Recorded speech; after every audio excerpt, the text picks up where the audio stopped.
O que fazer depois que você exagerou na comida? Oi, eu sou a Rafa Guiar, sou nutricionista, trabalho com abordagem comportamental, ajudando mulheres a saírem do sofrimento com a comida. E um desses sofrimentos, com certeza, é essa sensação de descontrole, a culpa depois dos exageros. E hoje eu preciso começar te dizendo que você vai exagerar. Não se assuste. Mas existem tipos diferentes de exagero. Aquele exagero que você percebe que você faz no automático, você só vai perceber agora, quando você assistir esse vídeo, quando você for falar para sua nutri, depois de algum tempo, aí você percebe e se dá conta que exagerou. Existe o exagero, que é um exagero que também pode vir com automático, mas aquele exagero de culpa, de medo de perder, da comida acabar, de você não ter aquilo disponível depois, de você precisar aproveitar, de você não saber quando você vai comer isso novamente. E tem aquele exagero que eu não sei se você já presenciou isso, se você já viu isso por aí, mas é algo natural, que é o exagero que eu percebo acontecer.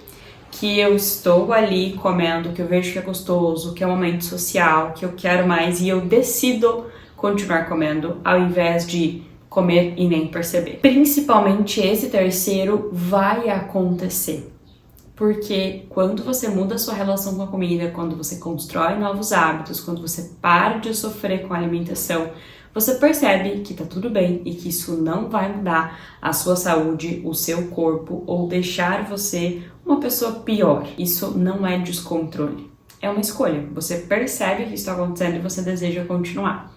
E é claro que os outros também, sendo um exagero de automático, de estar inconsciente, ou um exagero de você trazer ali bastante culpa, sofrimento com a comida mesmo, eles vão acontecer principalmente dependendo do seu nível de relação com a comida. Se é uma relação mais sofrida, com mais turbulências, ou uma relação mais leve. Isso vai acontecer mais ou menos dependendo então desse tipo de relação que você está desenvolvendo com a alimentação e com você. Mas ainda assim, vai acontecer. Tudo vai depender de uma frequência. E estar acontecendo não significa que a gente vai deixar então pro lado de lá e tanto faz, vou seguir do jeito que dá. Não, nós vamos ter sim compromissos para lidar com isso. E precisamos então trabalhar no pós-exagero entendendo o que é um exagero. Muitas pacientes comentam que uma fileira da barrinha de chocolate já é um exagero. Comer 3 bombons em uma festa de criança já é um exagero. E nem sempre. Mesmo que seja um comer a mais do que você está acostumado. Vamos pensar que eu não como brigadeiro de festa de aniversário todos os dias. E com pouquíssima frequência. Mas eu como chocolate em barra com alguma frequência. E aí, se durante a semana, algum dia eu comi 3, 4, 5 brigadeiros, isso significa um exagero só porque eu comi 5 vezes a mais do que eu costumo comer? Não.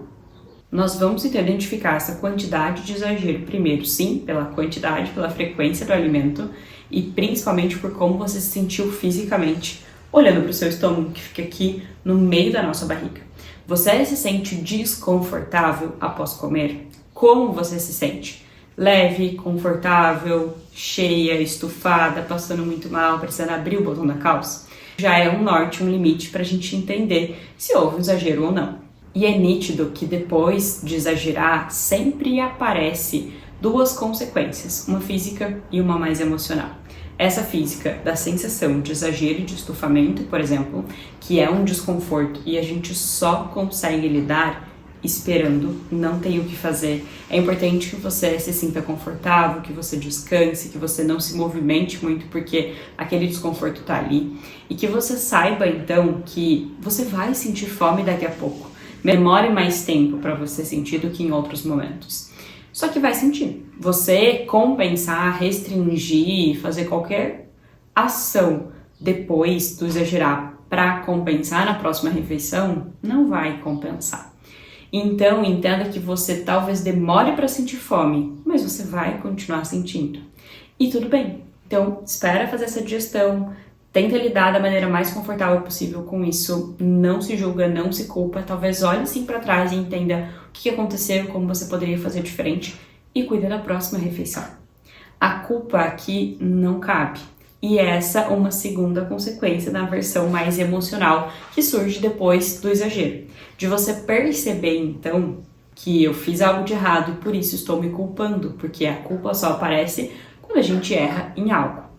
Mas comer exagerado, comer além da saciedade, comer mais, não é necessariamente um erro. É uma questão, sim, que a gente não quer repetir se isso estiver sendo desconfortável dentro daquelas 3 características que a gente conversou lá no começo. Se isso, então, está acontecendo, eu preciso olhar. O que me fez exagerar?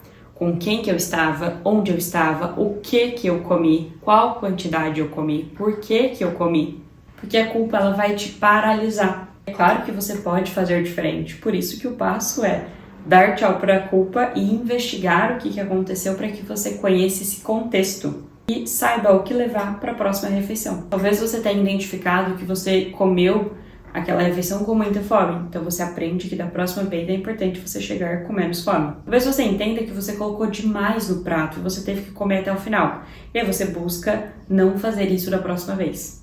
Talvez você entenda que você teve dificuldade de dizer não para a comida porque você não sabia se ela estaria disponível depois. Então você aprende com isso. E no outro vídeo eu comentei então que a permissão ela muda o jogo.